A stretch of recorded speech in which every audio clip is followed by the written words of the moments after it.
कुछ लाख वर्षों की बात है जब मनुष्य जंगली था, वन मानुष जैसा। उसे नाखून की ज़रूरत थी। उसकी जीवन रक्षा के लिए नाखून बहुत ज़रूरी थे। असल में वही उसके अस्त्र थे।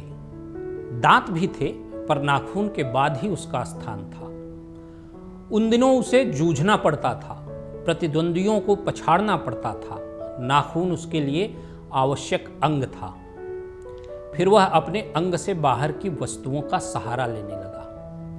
पत्थर के ढेले और पेड़ की डालें काम में लाने लगा। रामचंद्र जी की वानरी सेना के पास ऐसे ही अस्त्र थे। उसने हड्डियों के भी हथियार बनाए। इन हड्डी के हथियारों में सबसे मजबूत और सबसे ऐतिहासिक था देवताओं के राजा का वज्र, जो दधीच मुनि के हड्डियों से बना था। मनुष्य और आगे बढ़ा।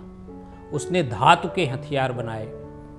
जिनके पास लोहे के शस्त्र और अस्त्र थे वे विजयी हुए। देवताओं के राजा तक को मनुष्यों के राजा से इसलिए सहायता लेनी पड़ती थी कि मनुष्यों के राजा के पास लोहे के अस्त्र हुआ करते थे।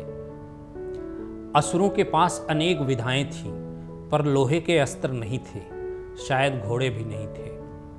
आर्यों के पास ये दोनों चीजें थीं। आर्य इसीलिए विजयी हुए। फिर इतिहास अपनी गति से बढ़ता गया। नाग हारे, सुपर्ण हारे, यक्ष हारे, गंधर्व हारे, असुर हारे, राक्षस हारे। लोहे के अस्त्रों ने बाजी मार ली। इतिहास आगे बढ़ा। पलीते वाली बंदूकों ने, कारतूसों ने, तोपों ने, बमों ने, बम वर्षक वायुयानों ने इतिहास को किस कीचड़ भरे घाट तक घसीटा, यह सबको मालूम है।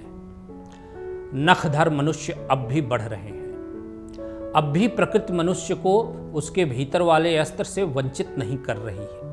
अब भी वह याद दिला देती है कि तुम्हारे नाखून को भुलाया नहीं जा सकता। तुम वही लाख वर्ष पहले के नख दंतावलंबी जीव हो, पशु के साथ एक ही सतह पर विचरने वाले और चरने वाले।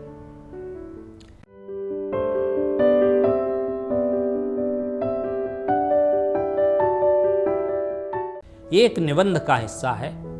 आधुनिक युग के मौलिक निबंधकार और उत्कृष्ट समालोचक आचार्य हजारी प्रसाद द्विवेदी के।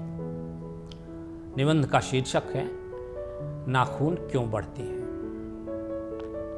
आज के वीडियो में थोड़ी सी बातें द्विवेदी जी पर। आचार्य हजारी प्रसाद द्विवेदी का जन्म 19 अगस्त 1907 में बलिया जिले के दुबे का छपरा नामक गांव में हुआ था। परिवार ज्योतिष विद्या के लिए प्रसिद्ध था। उनके पिता पंडित अनमोल द्विवेदी संस्कृत के प्रकांड पंडित थे। प्राथमिक शिक्षा और मिडिल की पढ़ाई द्विवेदी जी ने गांव के स्कूल से ही की। ज्योतिष शास्त्र में आचार्य भी किया।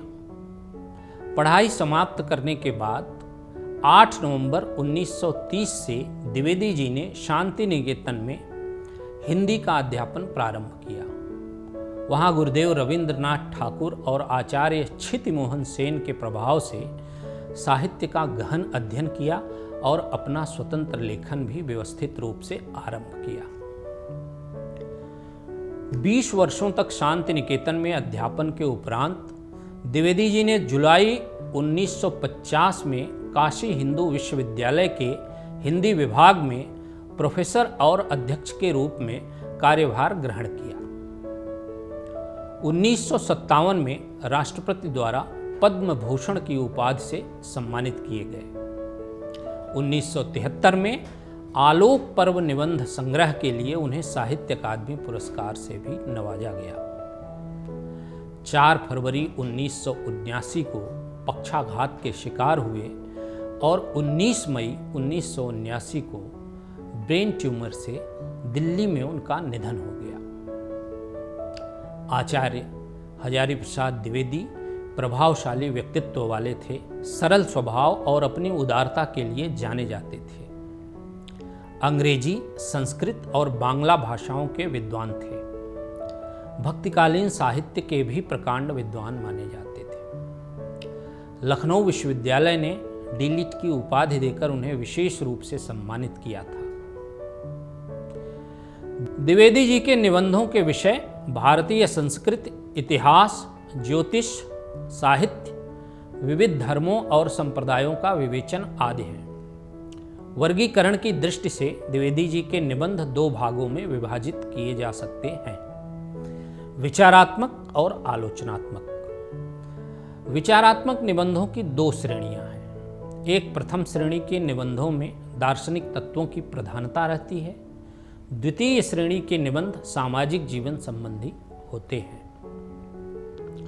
अब आते हैं द्विवेदी जी के साहित्यिक अवदानों की तरफ। सबसे पहले उनके कुछ आलोचनात्मक रचना कर्म, उसमें हिंदी साहित्य की भूमिका, प्राचीन भारत के कलात्मक विनोद, कबीर, नाथ संप्रदाय, हिंदी साहित्य का आदिकाल, आधुनिक हिंदी साहित्य पर विचार, साहित्य का मर्म, मेघदूत एक पुरानी कहानी, लालित्य तत्व, साहित्य सहचर, कालिदास की लालित्य योजना जैसे कार्य महत्वपूर्ण है। अशोक के फूल, कल्पलता, मध्यकालीन धर्म साधना, विचार और वितर्क, विचार प्रवाह, कुटज, आलोक पर्व द्विवेदी जी के निबंध संग्रह हैं, जिसमें से आलोक पर्व के लिए उन्हें साहित्य अकादमी पुरस्कार से भी सम्मानित किया गया था।